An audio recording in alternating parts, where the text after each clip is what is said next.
This moment right here had me all messed up.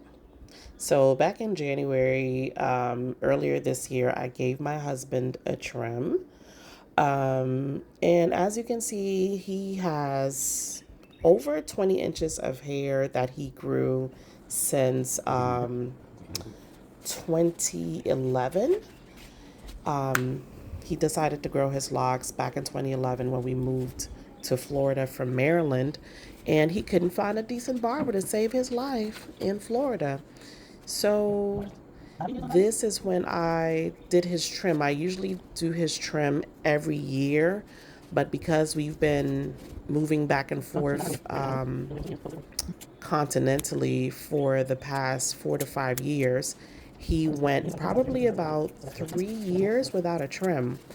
So all of that growth that you saw in the beginning was from his trim being overdue for the past few years. And when we finally did his trim, he was kind of, well, not kind of, he was super annoyed at me that I cut too much hair, cut too much of his locks. And I gotta admit, this was probably the worst trim I've given him over the years.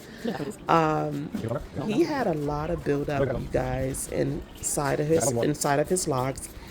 And after I did the trim, you can see the buildup inside of the locks. I just did a sped up version of this video just so you can see the sped up process. But now, if you're interested in watching the step by step, here we go. So the first thing I do when I do his trim is I detangle his locks. I sort through his locks to make sure that there isn't any webbing at the roots, to make sure that none of his locks are combined.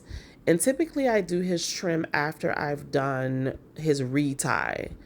And I think that's what I did here back in January when I did his retie. I did his trim. So this is kind of a before,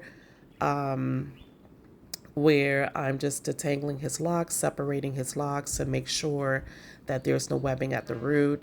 Keep in mind, you guys, I've been his hairdresser and his hairstylist for the life of his locks. So, and he does a pretty good job caring for his own locks. Most of the time he shampoos his own locks.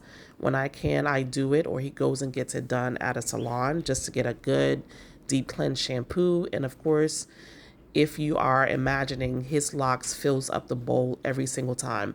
But his locks were super long, and he actually likes them long. He has all of his hair. He's 50 years old, and nothing is missing at the root.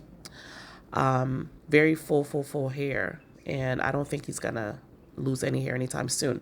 But this is when I'm doing his trim, and the only pair of scissors or shears I could find were my son's crafting scissors, and we just decided to go for it. But it was at this moment right here that I knew that I messed up the trim. I had cut it too short because he actually wanted it lower back, and I thought I was cutting lower back, but I didn't. And then I tried to recover by cutting it longer, make it make sense, because at this point you just can't recover the length, right? But I was like, oh snap, I cut it too short. So now here I'm trying to recover the length, which makes no sense at all. I was just kicking myself like, oh my gosh, he's going to be so mad. So this last piece that I'm cutting here is probably around the length that he actually wanted it to be. So as you can see, it's almost like 3 inches longer than the first cut that I did. And I knew I had messed up, and my daughter was telling me, oh, this side is a little longer than the other side. And in my mind, I'm thinking, oh shoot. But I started dragging on a hair, trying to see if I could recover any length or any loose locks that were still sitting inside of the locks that I could pull out to mask the shortness, which did not work. And as you can clearly see, it gets worse and worse, where I'm trimming and trimming and trimming to even it all out, but trying not to make it too short. I was gulping and gasping. he didn't know, but he could feel it because clearly I'm standing in front of him trying to, recover as much length as possible. Listen, if you are a hairstylist and you've messed up a trim before, comment below what you did to recover, or how did you try to regroup and explain the situation to your client. Gratefully, my husband is a long-standing client. He's very, very understanding. But you guys, you will see by the end of this video how clearly annoyed he was with me. He wouldn't even give me a kiss. So keep watching just to get his full reaction in real time at the end of this video. Right here, I'm just kind of like, snipping away. And, so if you are working with a live client, and you mess up like this, and I guarantee you I probably wouldn't have messed up like this if I had real shears, or if I just wasn't in a hurry. I think I was in a hurry to go to an event, and this was the only time I had to trim his hair. I was like, let's just go for it. It's going to be super fast. I've been trimming your hair for a long time over the years.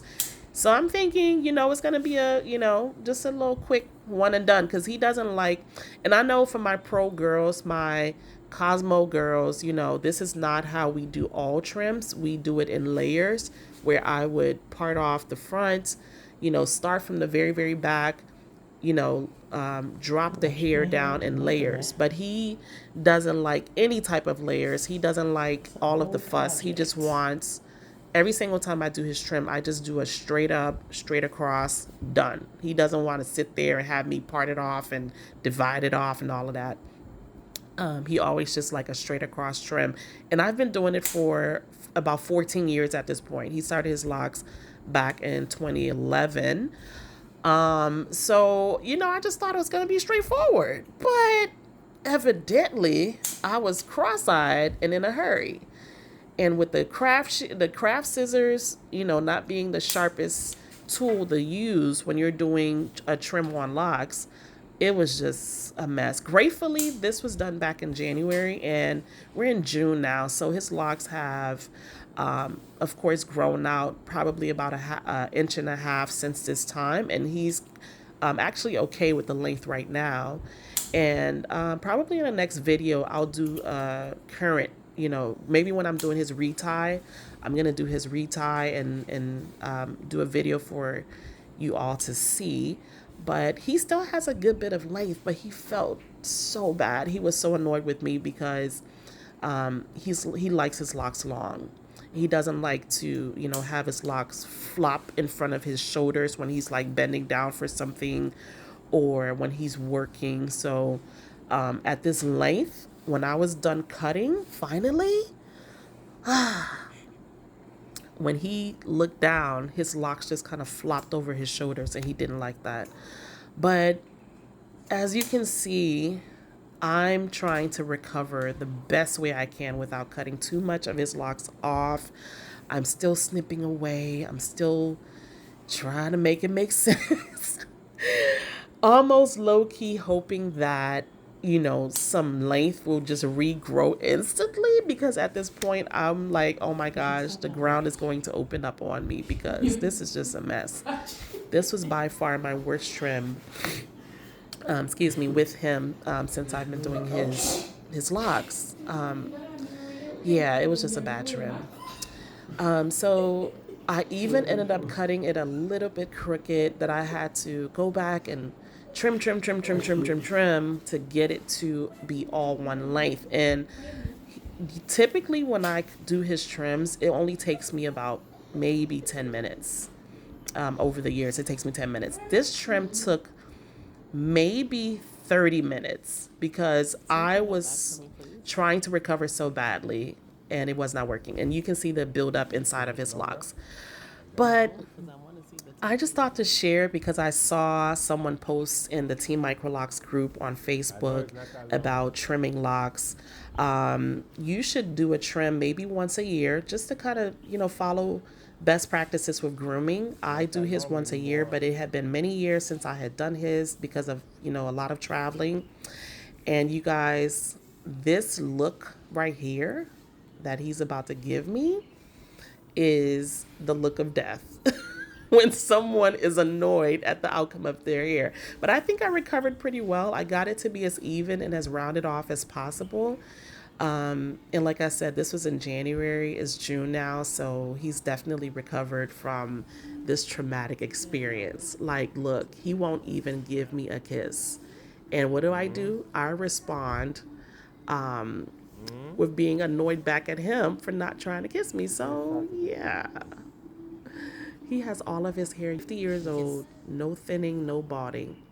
And this is the look of death right here.